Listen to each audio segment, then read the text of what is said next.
Hey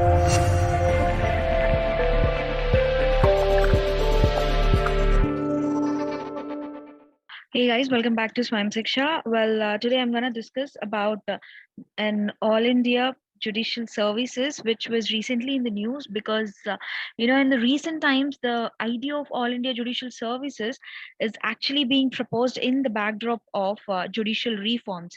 Okay, so, well, to fulfill, there has been a lot of difference in the judicial services, right? And to make the persistent vacancies in the judiciary, and to complete the pending cases that we have right now. And not only that, there has been many constitutional and legal hurdles for that, to clear or to get this reform.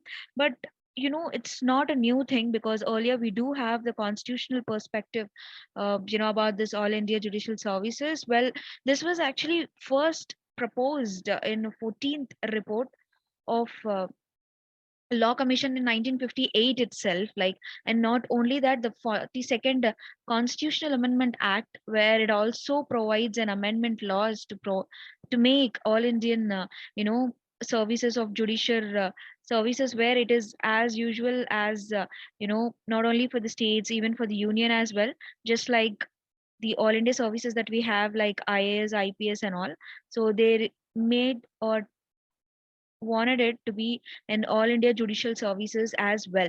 And not only that, under Article 312, where it actually passes a resolution, to creating all India judicial services as well.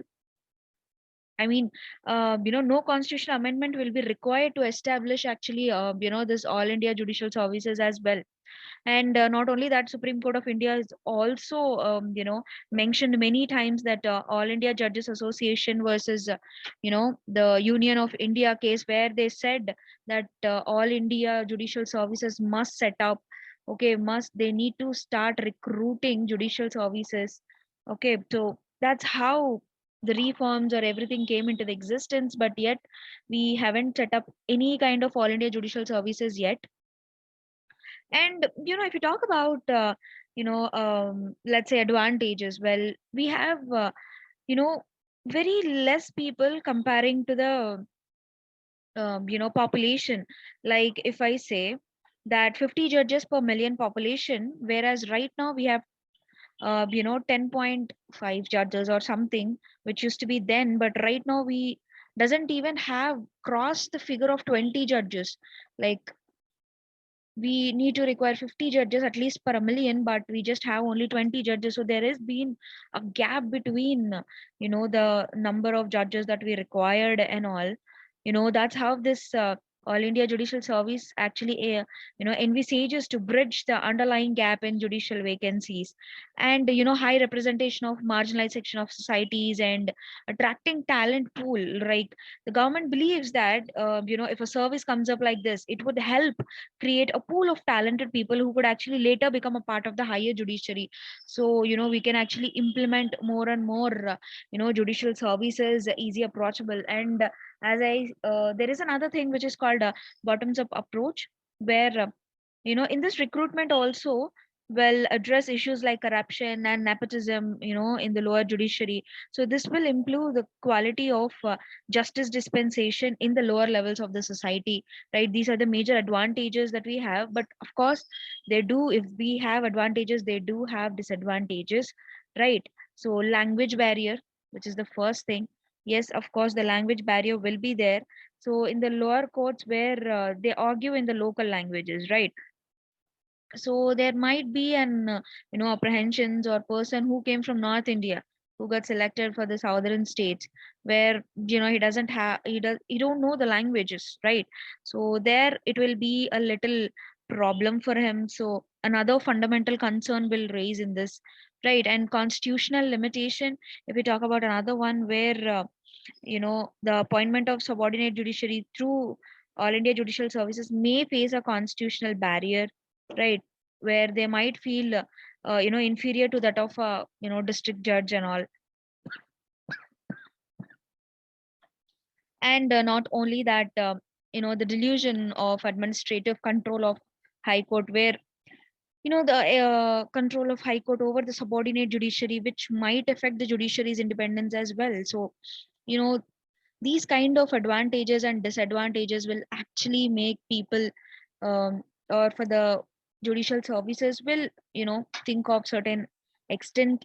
And not only that, it needs to be designed in a manner like where the shortcomings and the effective solution should clear the vacancy in the judiciary as well.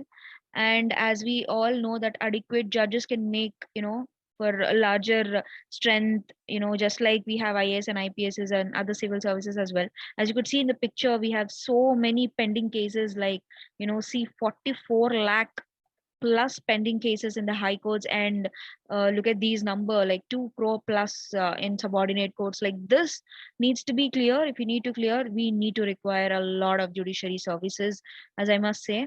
So yes, that's how this is the major thing. And the judicial gap that we have right now need to be covered as soon as possible. So that's why this judicial service was keep on coming into the news and making its way. But it takes time, or let's see now whether it's going to be set up or not. So this all India Judicial Services must come up to clear this vacancy in the judiciary services and all. And not only that, see, moreover, after the selection, they need to get an adequate and sufficient training, so where they could handle the job. So yes, that's why a competitive recruitment process will actually make it possible. So yes, that's how this all India Judicial Services was very, very important, and it was keep on making its news right now. So yes, that's all for today's, guys. I'll come up with another important current affair. And yes, please do subscribe to our YouTube channel and click the bell icon for the notifications. And we will see you guys soon with another video. And please do check out our website, that from next month, which is August, we're going to start our prelims come mains foundation course. And we already started our flagship program, which is mains mentorship. Thank you.